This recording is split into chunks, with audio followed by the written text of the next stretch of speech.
ব্রহ্মচর্য আশ্রম অবশ্য আচরণীয়। কেন? তাহার কারণ কি? তাহার কারণ এই যে ব্রহ্মচর্য আশ্রমে যাবতীয় মহৎ মহৎ গুণ অভ্যাস করানো হয় এবং অতি সহজে অভ্যাস করিতে পারাও যায়। আজকাল অনেক দেশেরই প্রথা হইয়া পড়িয়াছে যে বাল্যকালে কেবল অর্থকরী বিদ্যায় অভ্যাস করিতে দেয়া, ব্রহ্মবিদ্যা তো দেয়াই হয় না, আর চরিত্র গঠনের দিকেও বড় একটা বিশেষ দৃষ্টি রাখা হয় না। পূর্বে কিন্তু আমাদের দেশে এরূপ প্রথা ছিল না। প্রথমেই চরিত্র গঠনের দিকে বিশেষ দৃষ্টি ছিল, পরে ব্রহ্মবিদ্যা দান করা হইত এবং অবশেষে কেহ কেহ অর্থকরী বিদ্যার উপদেশ দিতেন বটে। কিন্তু তখন সকলে জানিতেন যে চরিত্র এবং জ্ঞানই বিশেষ আবশ্যকীয়। চরিত্র এবং জ্ঞান যাহার আছে তাহার অর্থ প্রভৃতি সমস্তই আপনা হইতেই আসিয়া যায়। চরিত্র জ্ঞান অর্থের অনুগামী নহে, অর্থ ইহাদিগের অনুগামী। ব্রহ্মচর্য আশ্রমে যাবতীয় মহৎ মহৎ গুণগুলি অভ্যাস করা যায় বলিয়া ইহা অবশ্য আচরণীয়। মনু বলিতেছেন, সেবেতে মাস্তু নিয়মান ব্রহ্মচারী গুরু বচন সংনিয়মন্দ্রিয় গামং তপ বিদ্যার্থমাত্মানঃ। ব্রহ্মচারী নিজের তপস্যা বৃদ্ধির জন্য গুরু গৃহে বাস করত এবং ইন্দ্রিয় সমস্ত সংযমন করিয়া এই নিয়ম পালন করিবে, যথা গুরু শুশ্রূষা, জপ, তপাদি, অহিংসা, কঠোরতা প্রভৃতি। ব্রহ্মচর্য আশ্রম সকল আশ্রমের মূল ভিত্তি। গার্হস্থ্য, বানপ্রস্থ, সন্ন্যাস তিন আশ্রমই এক ব্রহ্মচর্য আশ্রমের উপর সম্পূর্ণ নির্ভর করে। যেমন কোনো অট্টালিকার ভিত্তিমূল কাঁচা থাকিলে সেই অট্টালিকা বৃহৎ ও সুন্দর হইলেও অস্থায়ী হয়, তেমনি ব্রহ্মচর্য আশ্রম ভালো করিয়া ভালো না করিলে কোনো আশ্রমই সুসম্পন্ন হয় না, এমনকি কোনো আশ্রমেরই অধিকারী পর্যন্ত হইতে পারা যায় না। ব্রহ্মচারী যখন ব্রহ্মচর্য আশ্রমে তীব্র তপস্যা হেতু ব্রহ্মতেজে অগ্নির ন্যায় জ্বলিতে থাকিবেন এবং যখন তাহার সমস্ত বাসনা দগ্ধীভূত হইলে তিনি বিশুদ্ধ চেতা হইবেন, তখন গুরু তাহাকে পরীক্ষা করিবেন। পরীক্ষায় উত্তীর্ণ হইলে তিনি যে আশ্রমে ইচ্ছা সেই আশ্রমে যাইতে পারেন। গৃহস্থও হইতে পারেন, বানপ্রস্থীও হইতে পারেন, অথবা সন্ন্যাসীও হইতে পারেন। ফলকথা, বিনা ব্রহ্মচর্য কোনো আশ্রমেই অধিকার নেয়। সুতরাং ব্রহ্মচর্য আশ্রম সকলকারই অবশ্য আচরণীয়।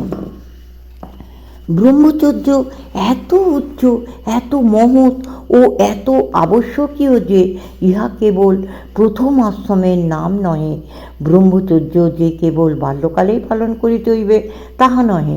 ব্রহ্মচর্য যে কেবল মানব জীবনের ভিত্তিমূল, অর্থাৎ বনে প্রস্তুত করিয়া দেয় নিষ্কৃত পান, তাহা নহে।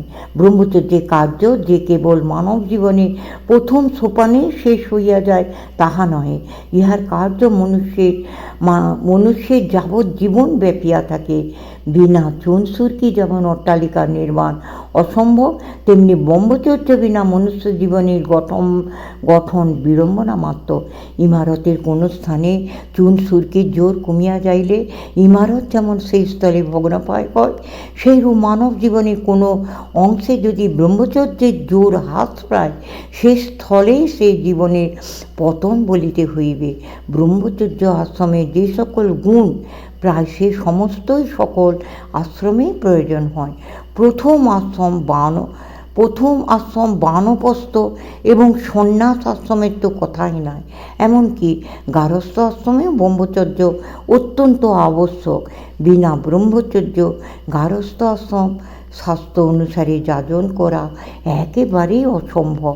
বিনা সংযমন, বিনা জিতেন্দ্রিয়তা যাহারা গার্হস্থ আশ্রমে থাকেন তাহারা প্রায়ই ব্যভিচারে দোষে দূষিত হন, বেশ্যাগমন পাপে মগ্ন হন। যাহাতে যাহার অধিকার নাই তাহা যদি তিনি গ্রহণ করেন বা ভোগ করেন, তাহা হইলে তাহার ব্যভিচার দোষ হয়। পরমহংসদেব গৃহস্থ প্রভৃতি সকল ব্যক্তিকেই বলিতেন, অদ্বৈত জ্ঞান আঁচলে বাঁধিয়া সমস্ত কার্য করো। আরও খুঁটি ধরিয়া ঘোরা, চিঁড়ে কোটা, হিন্দুস্থানি স্ত্রীলোকে জল আনা প্রভৃতি সুন্দর সুন্দর উপমা দ্বারা বুঝাইয়া দিতেন যে কীরূপে ও কীভাবে গৃহস্থ আশ্রম পালন করিতে হয়।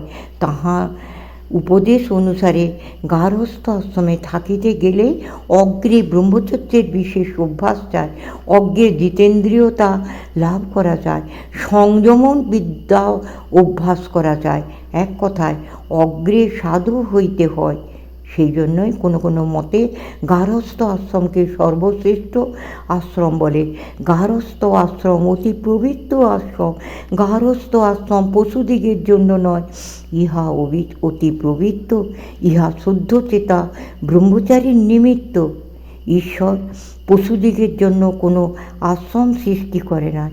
কোনো শাস্ত্রে এরূপ নাই যে ইন্দ্রিয় পরতন্ত্র হইয়া গৃহস্থ আশ্রম পালন করিবে।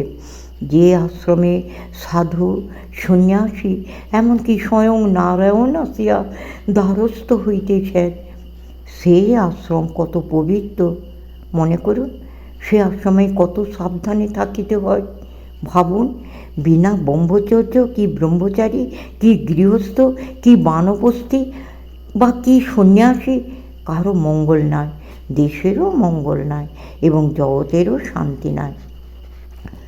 শুধু যে আমাদের দেশে ও আমাদের ধর্মেই ব্রহ্মচর্যের এত আধিপত্য এবং এত আবশ্যকতা তাহা নয়, পৃথিবীর যাবতীয় দেশে ও যাবতীয় ধর্মে এই ব্রহ্মচর্যের গুণ সে এক টানে গাইতেছে। যে ব্রহ্মচর্য এই দেশে, সেই ব্রহ্মচর্য সর্বত্রই এক সুরে বলিতেছে। পূর্বে পৃথিবীর আর কোথাও ব্রহ্মচর্য ছিল না। বৈদিক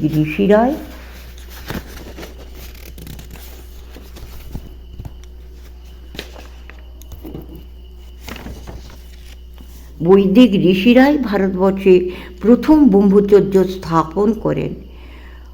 প্রশ্নোপনিষদে আছে, সুকেশা, ভারদ্বাজ প্রভৃতি 6 জন ব্রহ্মনিষ্ঠ ব্যক্তি যখন পিল্লপাদ ঋষির নিকট জ্ঞান ও শিক্ষা করিতে আসেন, ঋষি তাহাদিগকে বলিলেন, তোমরা পুনরায় 1 বৎসর ব্রহ্মচর্য ও তপস্যা করিয়া আইস, পরে তোমাদিগকে জ্ঞান উপদেশ দিব।